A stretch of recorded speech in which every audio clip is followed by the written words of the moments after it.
Yeah, I've had a really interesting path upon reflection. So I worked out in and around political spaces for about 15 years, started in 2011, and have always been very interested in humans, truth, how humans operate. And that took me down kind of philosophy and theology, so like a religious route as well. Like, what are the big questions in life for humans?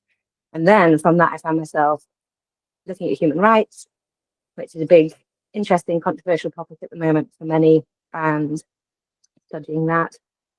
And then bringing all those pieces together into political spaces. So, yeah, I left. There was a bit of a path to get into UK Parliament, but I left that about 6 years ago. And looking at what's happening now, some of the people who I was working quite closely with or alongside in opposition are now some of them are in ministerial posts in the current government. Some of them are, and definitely in a leading party. Obviously, some have moved on, but it's quite interesting to see what's happened to what they're sharing, etc., compared to 10 years ago. And we can go deeper on that. And then I've kind of had a path at the other side of politics that's continued the religious and the political mixing, which is quite a hot potato topic. Trump is really interested in it, always has been. You can see now it's playing out, it's being used. I was really alongside a lot of Christian nationalists in the UK political scene. That was something I was really having to work through and with during Parliament, outside. Since then, when I was working in a UN role with the UN Special Rapporteur on religion, who looks at these kind of religious conflicts globally. And then I've been on the edges of the political scene, working on immigration rights and working on, the hot potato right now, and working on,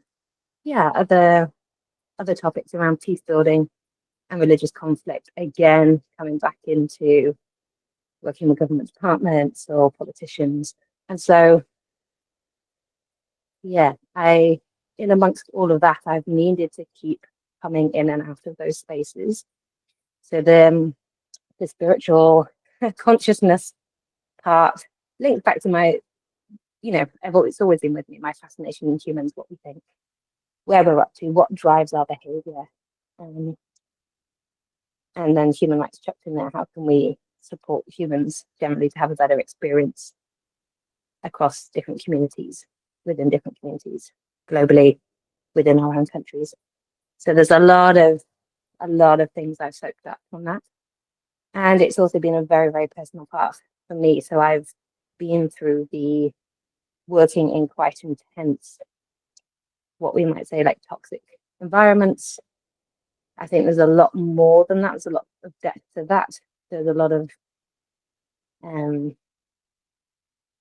of big themes that play out with the people who are working around me in political spaces, where I just needed to come away after a while because I didn't have the tools or the resources or even the awareness in my 20s to recognize how to look after myself really well, and how to work in amongst those people well from a very grounded, different place, and to bring topics like human rights and justice into fruition. I did a lot of policy change, which was, in hindsight, amazing. And then the weaving together has come from me stepping outside of those political spaces and picking up tools, resourcing for myself so that I can keep functioning while still being really passionate about looking at what needs to change in the world, and supporting humans better. That's very much my mandate, is quite human-centered. And learning about nervous systems and psychology or neuroscience and why we behave the way we do.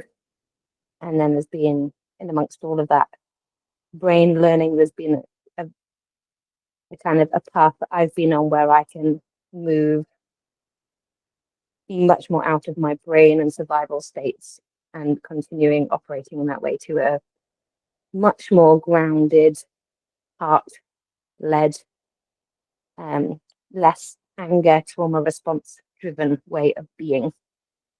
And so, yeah, that's all kind of really picked up in the last 4 years, 4 or 5 years, I would say. But probably started a while before that. So there's a weaving together, and now there's definitely a clarity around my mission and path to bring some of these themes and worlds together. There's not much resourcing and healing within political spaces. There might be a few individuals, probably more than I know, but those worlds have been quite separate for a long time. So yeah, there's a future looking part of that as well, which is exciting. Yeah. Does that all make sense? It makes a lot, and especially the way you've brought in the personal experience of needing that resourcing, and the also, I think, the feeling that you have that this is a space that needs this kind of force, this energy, this focus on spirituality or consciousness, the human, as you said, and where you ended was effectively, I think, the challenge that we're faced with, which is that these are spaces that have not traditionally, not only not been familiar with those ways of looking at the world or talking about the world, but actually probably actively resistant to some of them. I'm interested in perhaps why you think that might have been the case. Why has this culture in politics been created in which those kinds of conversations don't come very naturally? Yeah, that's a really beautiful question. I feel like there's many answers to that, and not that I hold them all, but from my own experience, I've seen that the culture is one which we could, if we wanted to describe it as a system or a framework that's understandable. One of the frameworks we could put over it is that it's been quite a patriarchal culture, which means that it's a kind of hierarchical control hero story for many involved in political systems, where you need to control and have power over other people, including within your political party that you might be working in, but also within society as well, that there are some with more power than others. And so I feel like it's a culture which has been around for a very, very long time, many centuries. It's very ancient. We see it in the stories of battles and domination, and I'm thinking here, especially the UK, right back to kind of tribal wars. There's something very deep in human history that this comes from. So it's not new at all. But what that also does is it doesn't leave a lot of space for other ways of being to come through. And there's a lot of fear that dominates within political parties too. These are also humans that are politicians really watch the news as well. They really watch in the UK programs like Newsnight, and they have the news on in their offices, and it's quite a low vibration fear. Like it can lead one into a lot of despair if you constantly have that running as your narrative in the back of your brain. So I can imagine why even those within dominant political parties now, who theoretically have the power, how that kind of fear and overwhelm of your day-to-day life, your nervous system, there's not much space to really come and be peaceful or resource yourself, which you need to have to be able to see things more clearly and step into a creative space where you can really solve problems for societies and communities. So it's a kind of, it's an old way of being that's a very short-term win. It works in the short term it's like how people choose to raise children. You can punish and you can blame and you can shame and you can create fear in children, and that works in the short term. But it really, as I'm learning from my own child, as I'm learning more about child psychology, etc., longer term, that has such detrimental impact on their being who they are, who they're meant to be in the world, and really coming to have the energy to go and do things externally for other people, rather than kind of be focused on their own, solving their own traumas that result from that kind of thing. So yeah, there's lots of new ways of being that we need, and I think the current political parties and systems don't, from what I noticed, definitely don't nurture that kind of space. And everybody I was with was very from in different political settings, like international political settings, working with international politicians, UN bodies, to national political settings, everybody's very overwhelmed. And that is what the structure of what you're being told to do. For example, if you're a politician, that is what it looks like. That's the model. It's to like keep working very, very long days, don't take any breaks, be bombarded with crises that you need to solve, or while having people who are jostling for power over you. So it's not a super relaxing, fulfilling environment to work in. It doesn't foster what we really need, I don't think. Well, there's lots of avenues. I was thinking of taking the next question, Kat, but I think maybe you can do your best of mixing two questions together in one. But I'm partly interested in how you feel politicians experience that. I mean, you've given us a really good sense of kind of the effect it has on them, but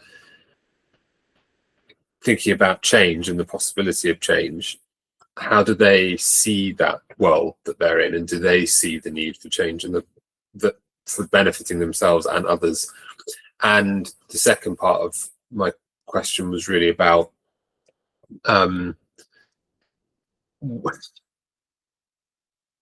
whether they imagine change as being something that would be a threat, because change to them means potentially loss of power, and is that one of the real barriers that we're having to face? And the question then being, how do we create spaces where politicians are not seeing people who are bringing options for change as just a basic inherent threat to their entire identity as a politician? Yeah. I think all of that is happening within different people. I feel that there will be some, and I'm a very optimistic person in general, there will be a small minority of people who will actively try and stop any change because they are benefiting so much from the current setup, the current system. Yeah, I'm feeling called to mention some of those I was working with, for example, in the House of Lords, who have a very, perhaps even hereditary, although that's much less the case now, set up where you get access into political, very nice building, and you get to bring people in, and it's a very nice life, and you can be as politically active as you want. But they also hold an incredibly, it's not binary, it's not one or the other, they hold an incredibly important role and hold other, what feels even more politically charged in a negative, power jostly way, because you're not in power for as long as members of the House of Lords, for example. It feels like, there's people, some people who really would want to maintain the status quo and the power, but there are also within them and within others, I think they know that there is a different way deep down, and that there might be a more relaxing way of being, a way where they can be true to themselves, and a way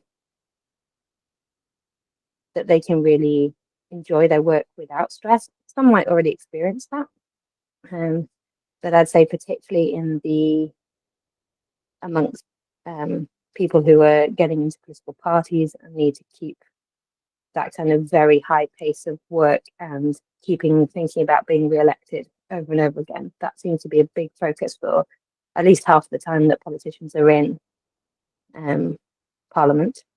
They're coming from being elected and they're going back into being elected. So it's a very short-term view, or at least they have that nervousness around what's going to happen to them.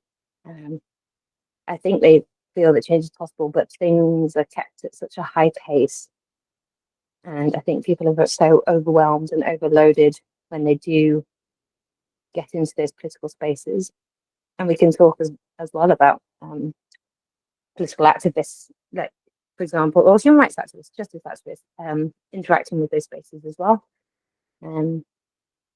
It feels like there isn't space to even feel that change is possible. And there will be a narrative fed by a small minority that change is a threat as well. I do still believe that a lot of people who get into political action do have good intentions, are humans who have families, they want to go on holiday, they want to enjoy time with their kids, they want to experience a happy and fulfilled life. It's just the way that these jobs are set up. And the systems and structures of power, it's impossible to not feel overwhelmed, even then, by change being a threat as well. So it's kind of pushed away and not seen as an option. So I've definitely experienced what you're saying, Matt, with trying to take some of these ideas into political spaces, and it's just very new and scary for a lot of people. I think there are some and will be some who are receptive, but it is it's not yet at a tipping point where it becomes the dominant norm.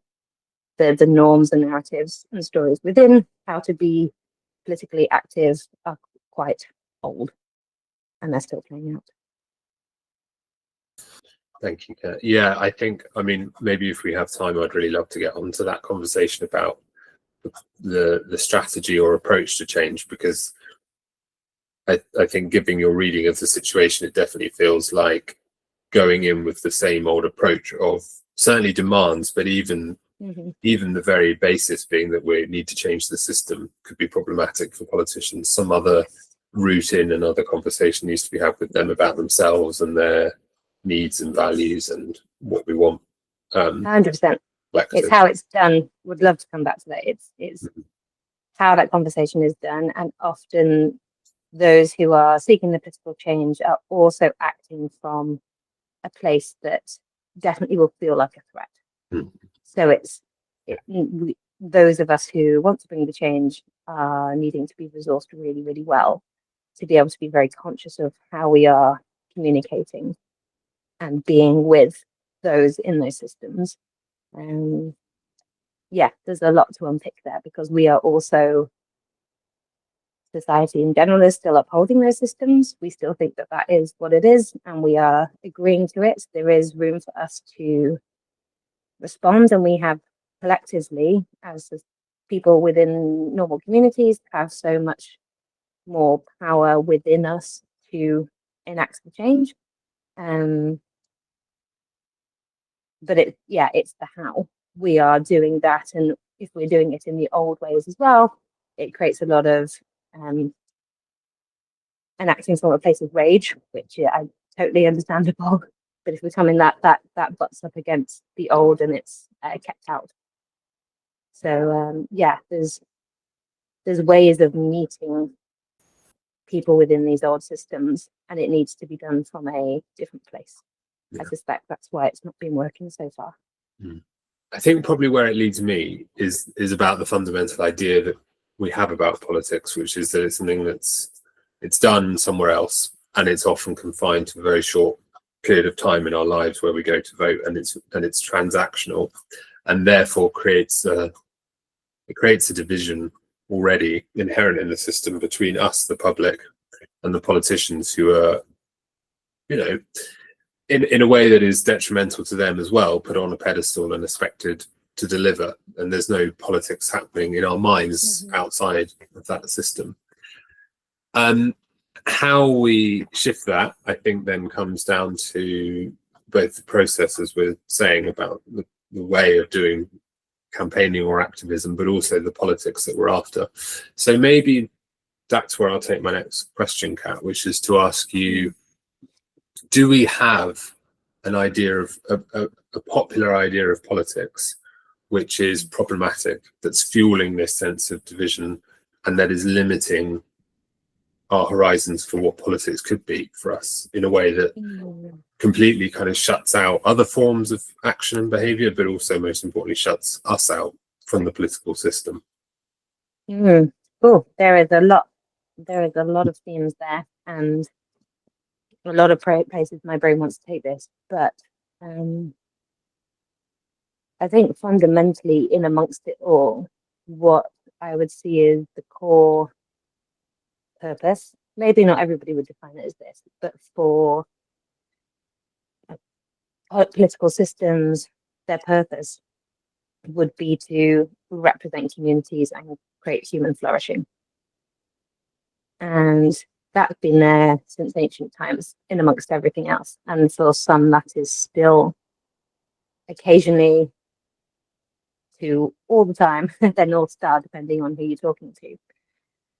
And I can see that there is a lot of despair and doom and gloom and fear about the narratives and decisions that are coming out of political spaces at the moment for those who are not within them. Not many people, I'd imagine, in the UK feel like there is one party or even any party that reflects them fully and aligns fully with their values. And there's a lot of narratives that are still playing out within political spaces. And so I can see from that kind of place, it's hard to interact without even to some level like a sense of hopelessness or like it's not worth it. It kind of really disempowers us. But I'm also very aware at the same time of lots of movement from us being in a time where we're moving out of these patriarchal systems and into what some might describe more matriarchal, which is not about women on top. It's about the power within yourself and moving to that power within and being connected to yourself, to your guidance systems, whatever that might be, whatever your beliefs are, to that support network. And that also looks like being connected collectively in communities and groups. We're moving to an age where that's becoming more and more, not only it's just happening, but people are realizing more and more for lots of different reasons, including how our systems and structures are not clearly working as well as they used to, let's say healthcare, etc. We're needing to organize in a different way. And so I do see that there are more and more people who are, maybe even going through, sometimes it's necessary to go through a crisis, or it could be a mental health crisis, or like a point of despair where you're feeling hopeless about the world because it leads you into a place of healing where you're needing to find your own resources just to cope with what you're noticing outside of yourself. And so as we move there, what I don't think we've quite collectively reached the tipping point, which, depending who you talk to, is that about 25-30% of the population. I can give you all the studies for those. We haven't quite reached the point of behavior change where people are really realizing the power within themselves to be able to design and to shape what they want their country's political systems and structures to do for them, and how they want it to represent them, and how human flourishing, their own well-being and flourishing, can be centered. That's not to put blame on anybody, no matter what position in society that you hold or how much power you have. These are just kind of old ways of being that have existed for various reasons, but I do feel that we're able to start shaping it into that kind of collective action point. And it is happening. There are really beautiful examples, and I can talk about a few people, interesting, even politicians in the US who are doing things quite differently right now, like Mamdani running for New York mayor. We can go deeper into that. But yeah, those are my immediate thoughts, probably answering about half the question. That is, yeah, getting to half was going to be good going. It was a bit shot all over the place. My last question on this, Kat, and then I will hand to you, Eddie, is you mentioned there that there are examples, and I think it would be really helpful to maybe if you wanted to pick up one. I mentioned Mamdani there at the end, and in particular, how people are responding to that, because I think that's something that always comes up is that, oh, well, people aren't interested in democracy or political reform, or, you know, politics is kind of, or people themselves may sometimes go, we don't want to talk about politics, it's a politics-free zone sort of thing, as if the act of building community can ever be, it can be any place where that isn't welcome. But I'm interested in how you feel people are responding to someone who's trying to do that politics in a different way. It's so interesting, and it's actually a theme that I noticed when I was working on political or like policy change, let's say around immigration, and was trying to, I think I built up in the group I was running with a cross-party group of politicians from about 40 to 120 in the time I was there, because we were just with a lot of other wise, passionate people coming together across real difference. We were working with Jewish communities, Muslim communities, Baha'i communities, Christian communities, Hindu communities, all together, acting collectively. It was a really beautiful time to coordinate that. And politicians were just really wanting to get involved because they were enjoying the newness and the collective action and the sense of respect and excitement at the change that was being made and that was possible. And then people were really just jumping on the bandwagon. They just wanted to be part of it. They wanted, you know, it could all be all sorts of reasons why they did that, including to their voter base or making them feel like their time in Parliament was productive.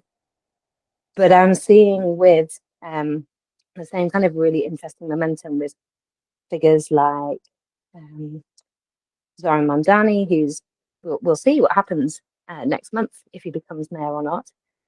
But the real simple grassroots approach that he is taking, where he is not only just keeping his message very simple, but he has gone out and he has just listened and listened and listened and really got to the core of what I found the core of the issues that are bringing people together. Eddie, you'll know much more about this than me, being in the US.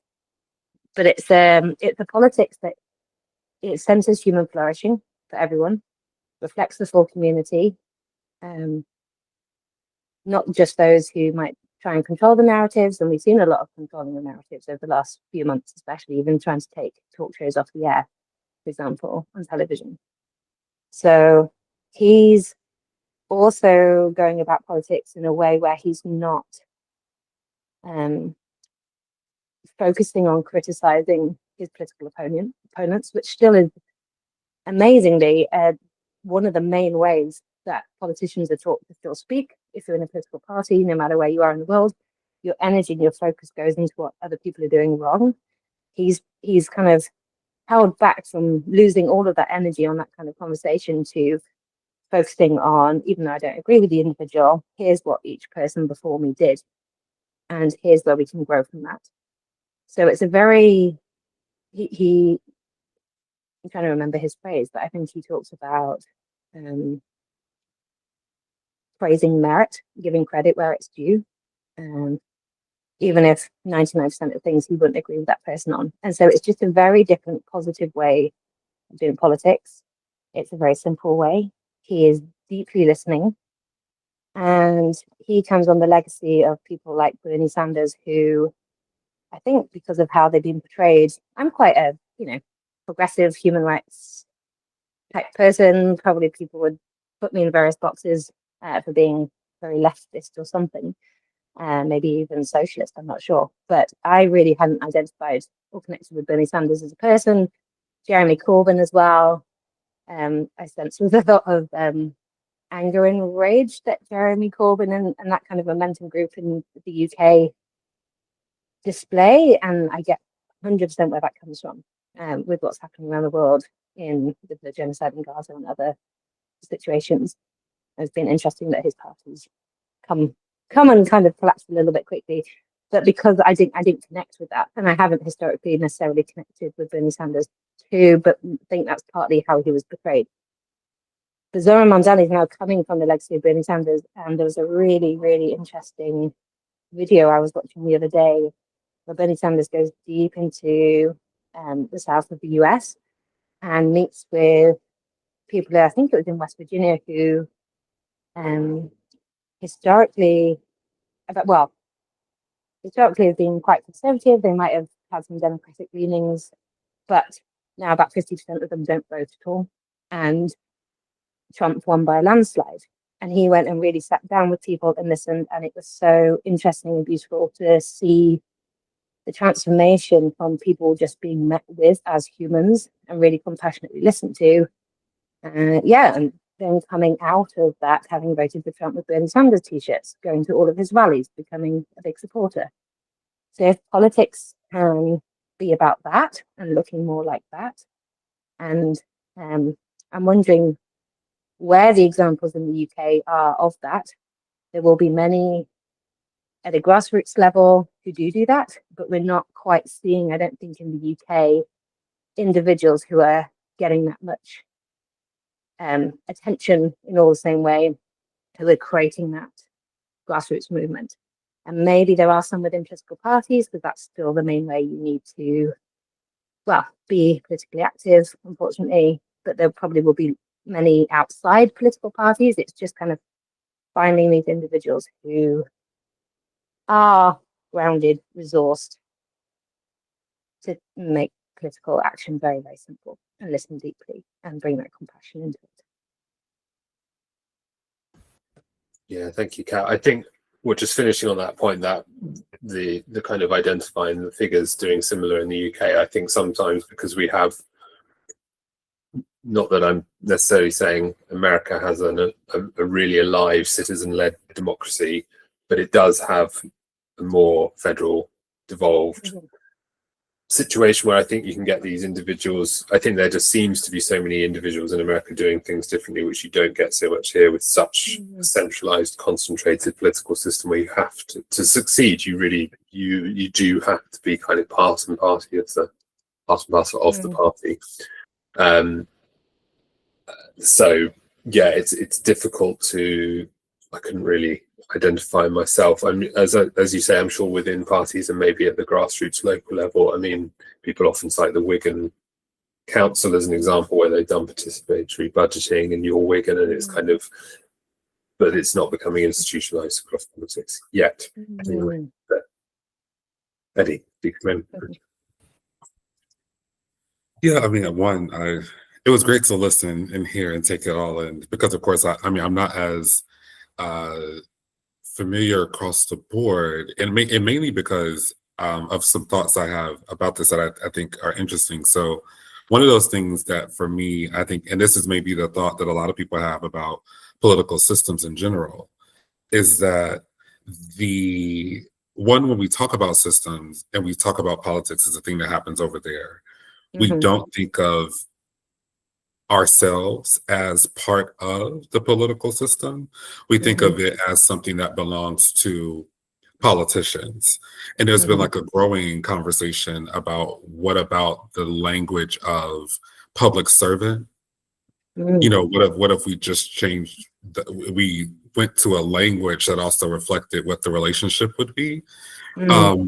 But I think that in itself lends to a larger conversation about one of the things that I think is there, and I'm going to contextualized and imposed, to get your responses. But it's the contextual is the kind of politics is not just relationship; it is also performance.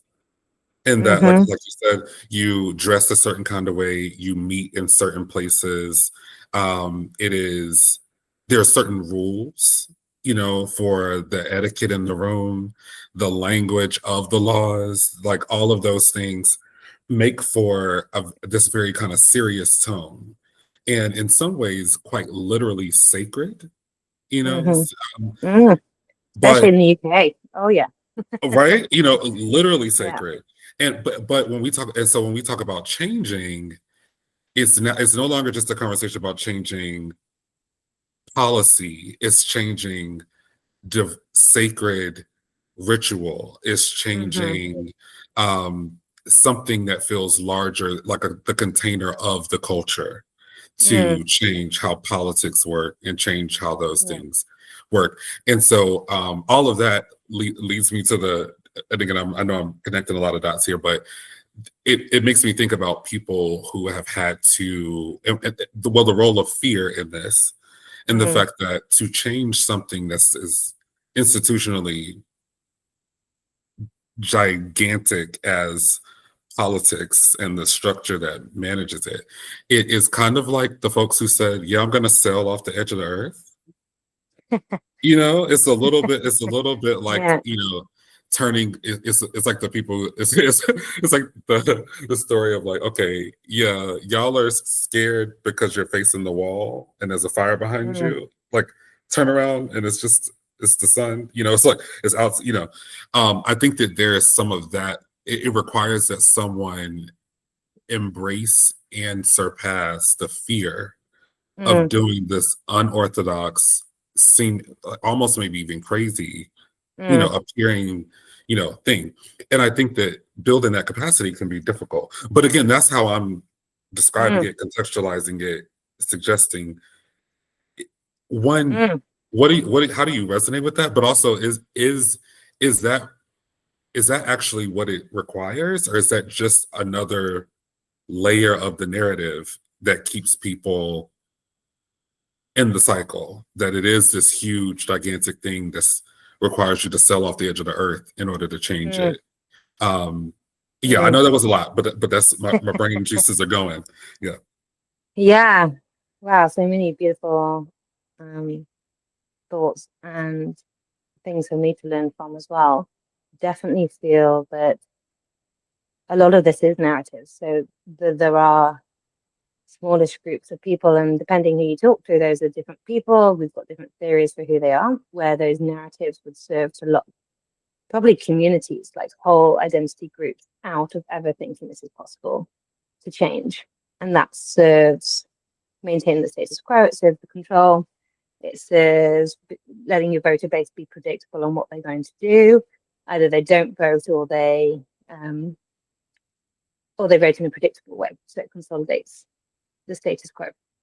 So and at the same time, before I go to the next point, there is a legacy to change, including, for example, the civil rights movement in the US and women voting. And there is collective change that has happened throughout history from below.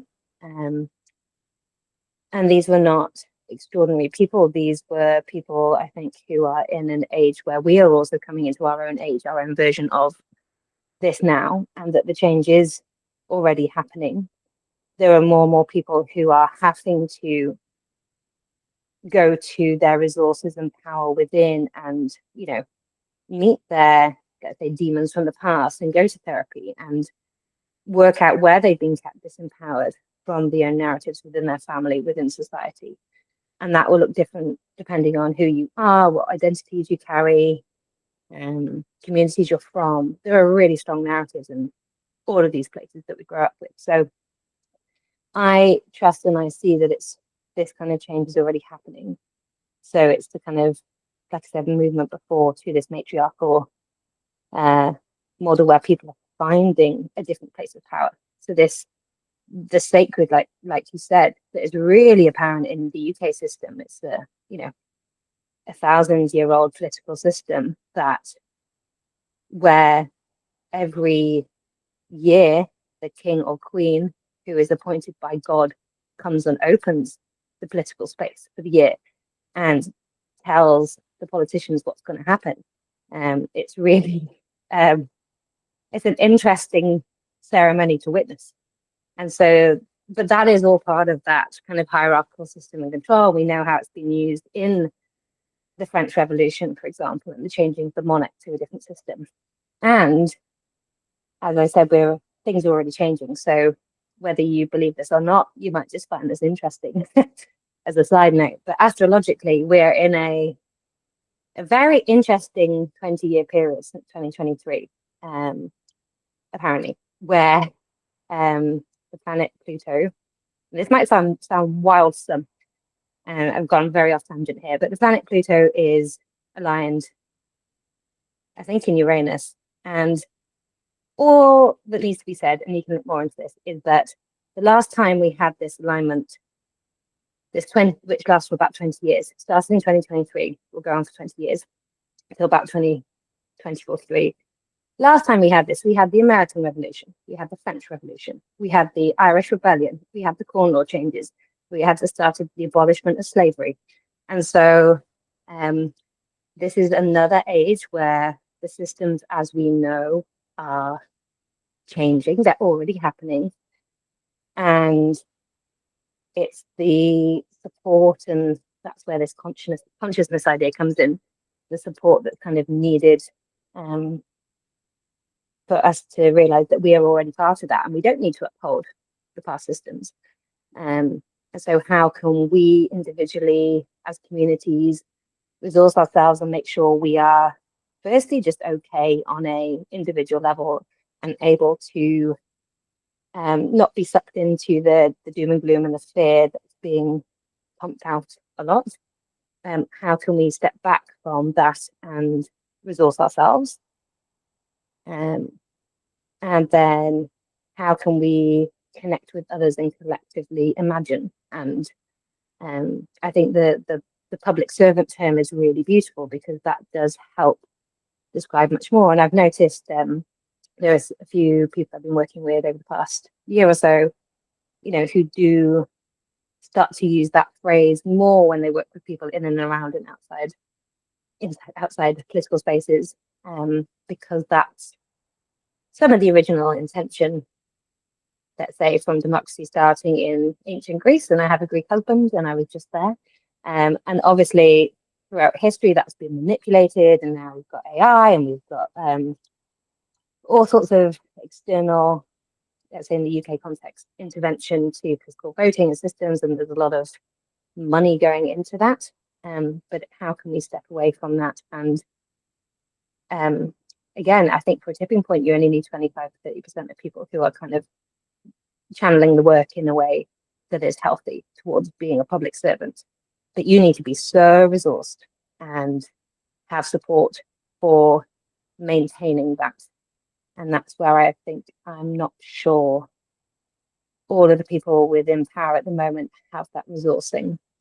Because like I said, there are very, very different policy decisions that they are making to 10 years ago from what they were advocating for 10, 20 years ago as people. So loads of thoughts. And I could go on and on. But there's a lot there to unpack. Yeah. Yeah.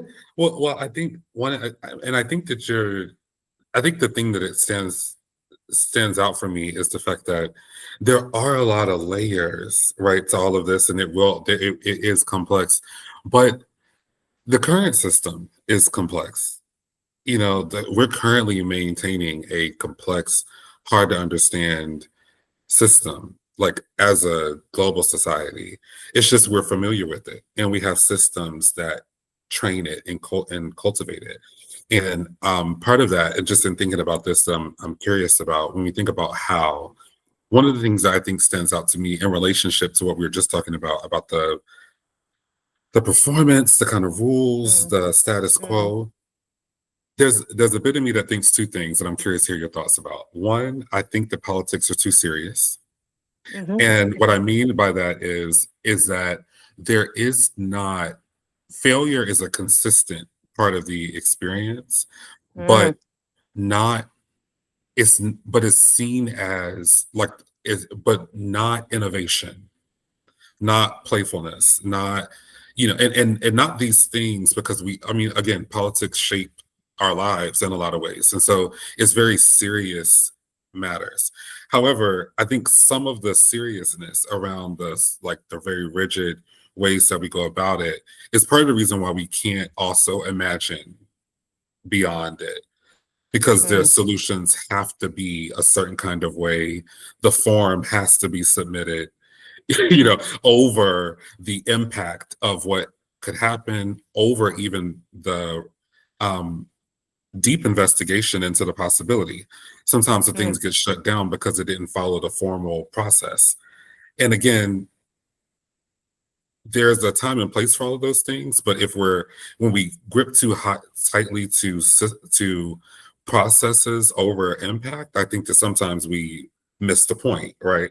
And I mm, think that that's a bit of the barrier that people have in trying to transform a space that is almost too serious for any mm, for risk, mm, um, to really be something that people engage.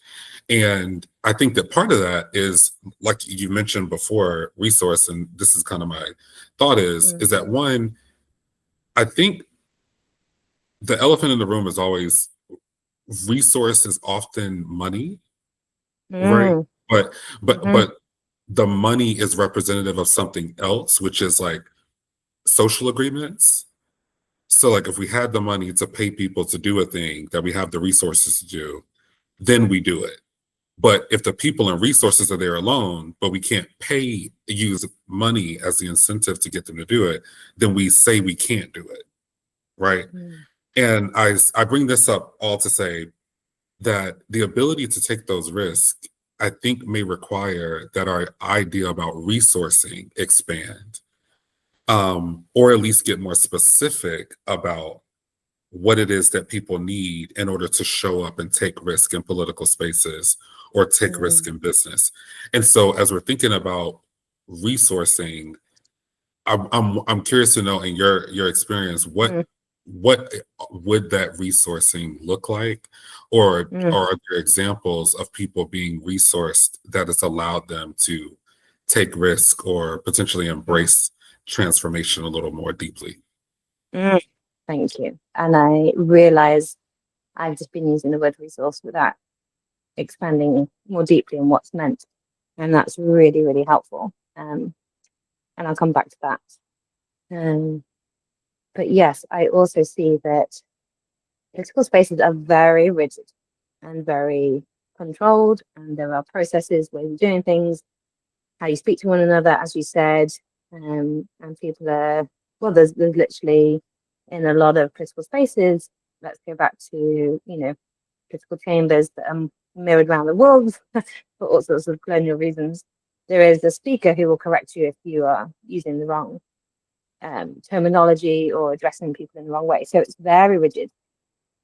And from a neurological level, that kind of rigidity, and if you're kept in the focus of fear or overwhelm, which again, the kind of ways of working, the culture just is that, doesn't allow you the space. You don't access the creativity and the fun that sense of fun and freedom that you need to be able to be less serious, and partly because I think those spaces are so revered. It's that kind of linking the idea of God in a Christian way with those political spaces in the UK, for example. So it needs to be taken very seriously, and that comes out of that legacy. But there isn't that kind of often space for playing and creativity, which your brain needs to be in a certain place to do to have that kind of inspiration. And so there's also a culture of that losing is not an option.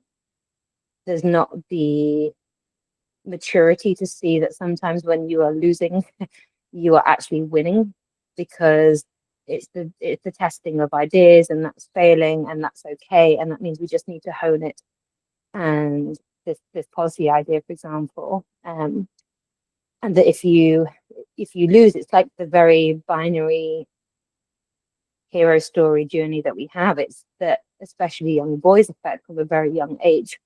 Women and girls are, interestingly, have had slightly different, more complex relationship stories, but especially young boys who have dominated politics are fed the win, lose, hero, villain story, overcoming evil, jumping there is good and bad in this world. And there's, you need to dominate and overcome. And that's something that Trump really embodies in the US. And so that doesn't allow for kind of maturity or nuance around winning and losing narratives. So I think as we allow or support the narratives or create space for those stories and narratives to change, and we give, sometimes it's not even turning up and telling people this, because again, I think if you just tell someone's brain in the political space what they should be believing, like anybody, it's like if you tell a family member you should be going to therapy, a lot of the time they might be like very resistant, or it might kind of put the walls up even further. Absolutely the same with any other human in any other situation of power or not power. So I've definitely noticed in my years of advocacy that doesn't work, and believing that you know what is best for other people doesn't work. So I think what we can do is show up in a very different way and just embody those understandings, the beliefs, and those nuances, engage and listen to people who are in political spaces, who understand where they're coming from, and they experience the opportunity or the ability to not play out life and their roles in such a rigid political way. And I think that if some of that culture changed, and there are millions of workshops and ideas where you could come and do that and work with people at different levels, including those in power, that would start to create openings for the culture to change. And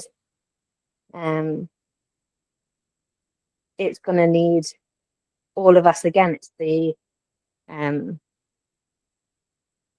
kind of collective impact that we can have as individuals to not agree to what I've just said is currently in place, to embody it differently, and take political action. For some people that would be being on the streets, but there's protesting, but there's lots of other ways of doing it. It's going to need all sorts of people with different resources and different skills. It's going to need different disciplines to come, and everybody to show up with their skills to come and be themselves with that. And again, it doesn't need to be as complex as I'm saying. It could be just a very simple intention to embody love, for example, which carries a very different feeling and sensation when you're around people who are stuck in systems or ways of acting, whether they're in political positions or not.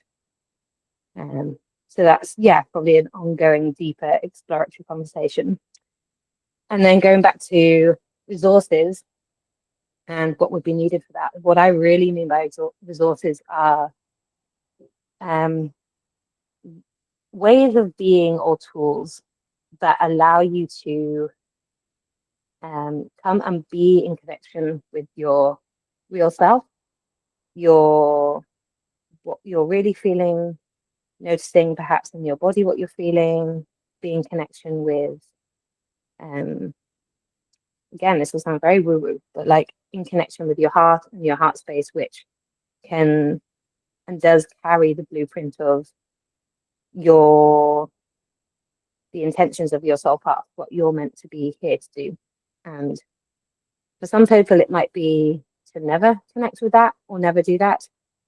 There's all sorts of different ways that can look like. So for some, it could be meditation. For some, it could be being still. For some, it could be cooking. For some, it could be walking in nature. For some, it could be playing with your children. There's lots of different ways of being resourced.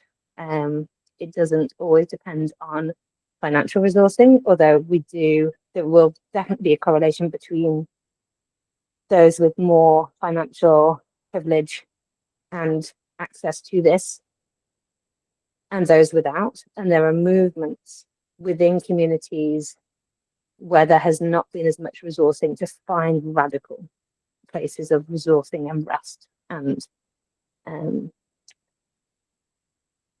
a centering of self and peace within oneself. There are ways of doing that, and there are people working on that. But yes, perhaps by design as well, it hasn't been an available resource slash has been kind of a narrative that it's very hard to access that, or it's not your place to access that for many people. And I feel like it's once we can access that place, and like I said, it's not necessarily everybody who's going to do that in this lifetime. That's not necessarily what's going to happen. And that's okay. It only needs some people to do that. Then you can have the inspiration and the ideas to work out, where am I meant to be taking action? How can I channel my anger and rage at what I'm witnessing? Well, firstly, how can I be resourced to witness what's happening in different countries around the world and really witness it without burning out? That takes a lot of resource just to witness what's happening. Let's say again in Gaza, in Sudan, in other places, to really notice. And then you need resourcing as well to work out what is mine to do in this moment, what is mine to do in the coming weeks and months, and what is not mine to do.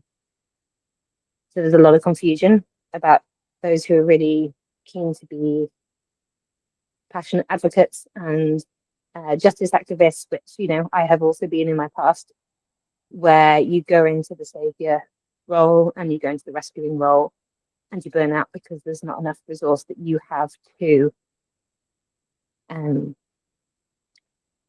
save the world, surprisingly. You know, not surprising at all. That isn't what a role of any one human. So having the space to look at what is and is not yours to do. And obviously then if you're in a point of life where you are needing to just survive, and you have, you know, you're a single parent and you have 3 children and you just need to have enough money to be able to feed them and look after them, and that is what you are only able to do right now, that's perfect. That's where your attention and focus needs to be. But if there's any more spaciousness that grows, and resourcing is something that can be compounded. So the more and more you do it, the more capacity you build within yourself to notice, to witness, and then to act. So it's a kind of continuum, and there's no fault about where you are on that continuum. But that's what I mean by resources. I mean, beautiful, right? I mean, I think and I'll wrap here, or at least my first thoughts. I think it's the interesting thing too, like even when I say we were talking about the seriousness, even talking about this, it always strikes me how we're describing humanity. It's just humanity, you know. The way we talk to each other around the dinner table, it's not the way we talk to each other in our political spaces. And why is that seen as appropriate or better? And I imagine there's some sense of neutrality, that it gets rid of the personal, but that's exactly the opposite, right? And even the idea of ways of being, you know, if you are tending to your children, be there and be okay with that. And it's like, that's exactly what humanity, that's the dignity we all deserve. But I think it also helps us to navigate, again, taking it out of the battlegrounds that we talked about of how politics can be thought of. If we take it out of that winners losers discussion, how much of our livelihood do we get to access with ease? What do our politics make easily accessible to us, readily accessible to us, at what quality of which accessible to us? And then political wins are aligned with that impact, that outcome, that reality. And at the center of that is something that's so human, that doesn't necessarily need to be complex in the methods, language, systems that manage it. Well, and maybe systems might be complicated because it's a lot of us. But I think that getting into the containers that people need to do that kind of work and identify with those ideas, I think you nailed it earlier in saying, what does it mean for somebody to be able to do the personal work that may be necessary to within these structures that are very old, treasured, revered in all these different ways from a particular angle, and sometimes fear at the core of that reverence, to see themselves differently in their structure in order to actually transform it, or even just tinker with it a little bit to start. So yeah, I just, again, those are just musings and thoughts and reflections, because I really think I think it's budding, but we're still trying to figure out how do we create those containers for people. Yes, and that I feel is the work of now. There are visionaries, pioneers that we have, and I go back to kind of Mamdani, and there's there's a few other folks who come up, like I think it's I want to say the governor, or rather than senator, one of the two in California, Gavin Newsom, who is redefining what masculinity looks like and responding to Trump. You have to correct me on the name, Eddie. And there's also Gary Stevenson in the UK, who's come from a really, as he would describe, working class, not wealthy background, and who has then been coming into the spaces where very wealthy people work in the stock markets and exchanges, and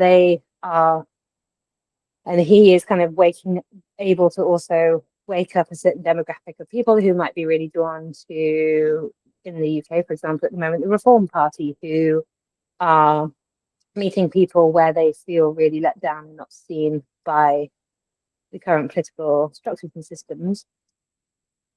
So there's a lot of visionaries and pioneers, but I think that the work that we're talking about of really resourcing and exactly what that looks like for each individual, step by step, person by person, that's going to be the crucial work over the next 5 to 7 to 10 years.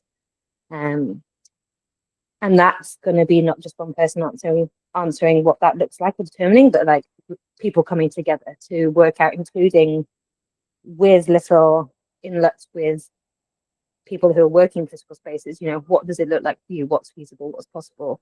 How do we find these people, colleagues who resonate with this? And it'll be the step-by-step door opening. And as you said as well, one word really caught my attention, Eddie, from what you were saying, and that is the word ease. And I feel like if we can get to, and then there are policies that have already existed which really support this. It's not that we're starting completely from scratch, that nothing has existed. There's a lot of social progress over the last however many hundreds of years that has happened. But that sense of, alongside human flourishing, which sounds quite lofty, just ease, a sense of ease where people feel that they can breathe out, that they can live their life in a way, like even the word ease kind of invites you to take a breath out and just relax. And so how can we get up to a place where the tension and the pressure is taken out of all the systems, both those that create the policies and amongst people who are needing that, wanting that more in their lives. Centering around that, and that kind of either that in sensation or that in idea. How can we support that if that's an idea that people relate to more? And there might be different words like flourishing or ease or different ideas.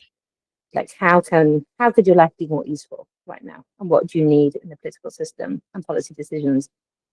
What would need to happen for you to feel that? And that again is like the kind of question that Mamdani is asking in the US.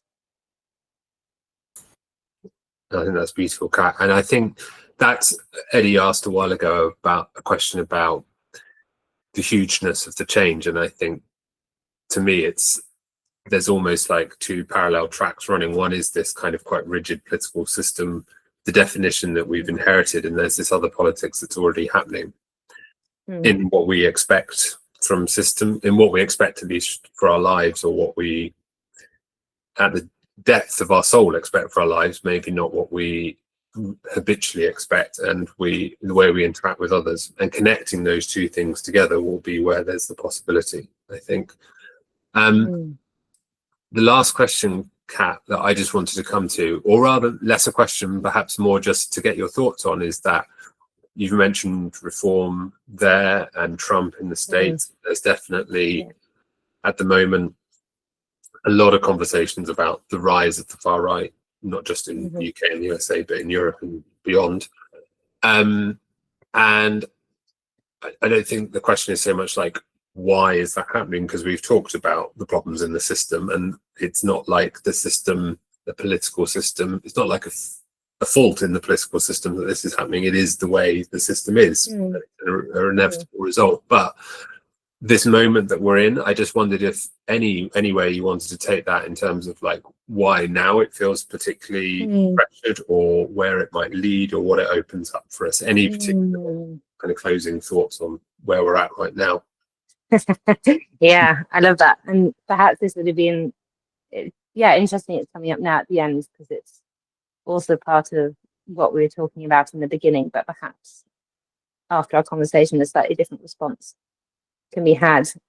Just noticing the rise of the far right. And I was in amongst all of that, I was very closely working with people within political parties that were the equivalent of the far right, and I was working in the offices of those, trying to run a human rights group,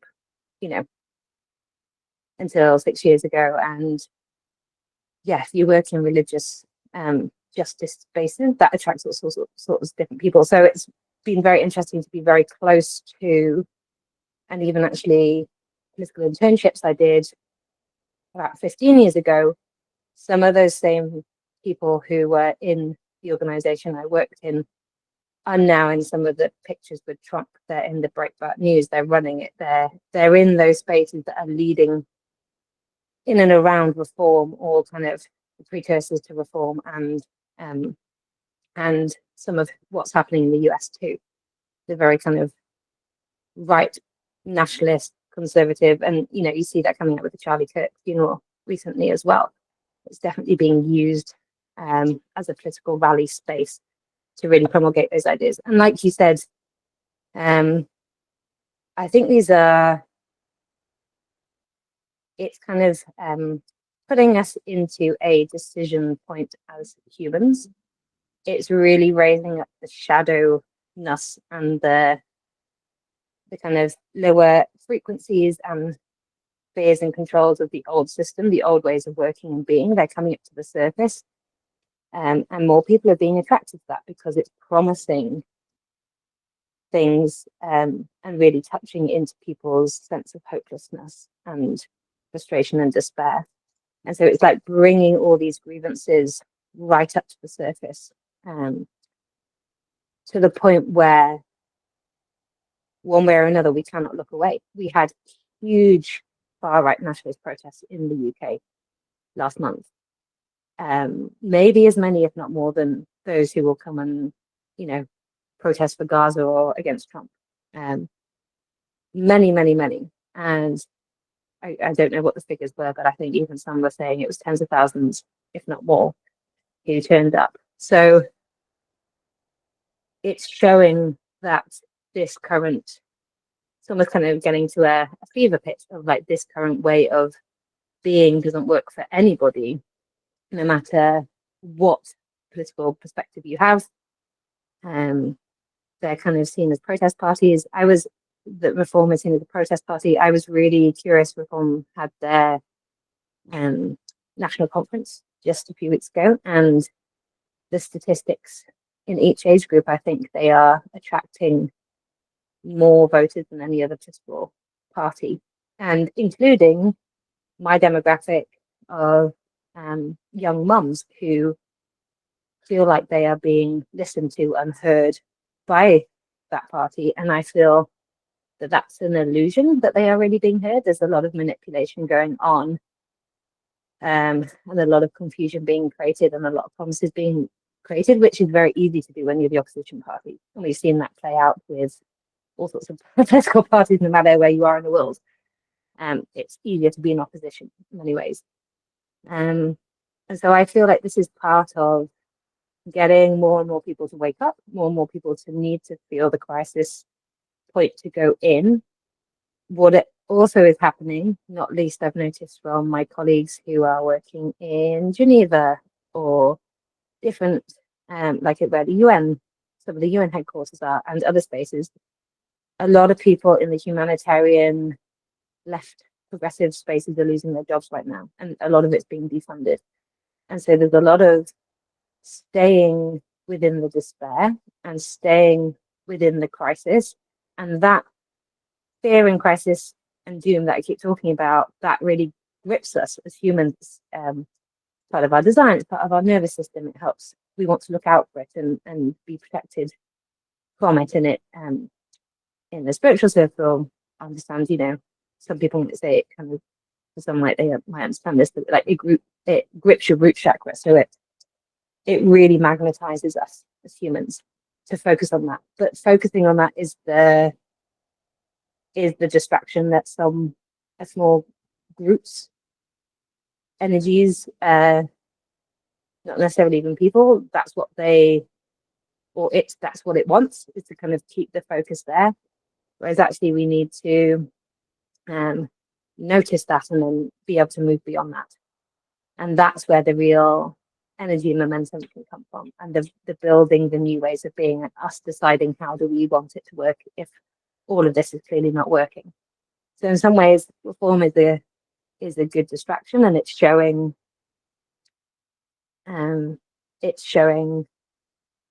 that all of the system in the UK's political systems are not working. They no longer work in the ways that any of us would want.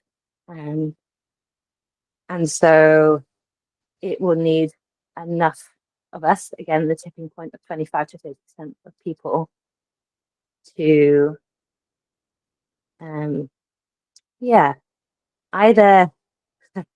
either come together or just, find people, parties, invest in different places where the old is not existing. And maybe, I really don't know, it could be in smaller parties in the UK where that does exist. It might be in individuals who are part of bigger parties.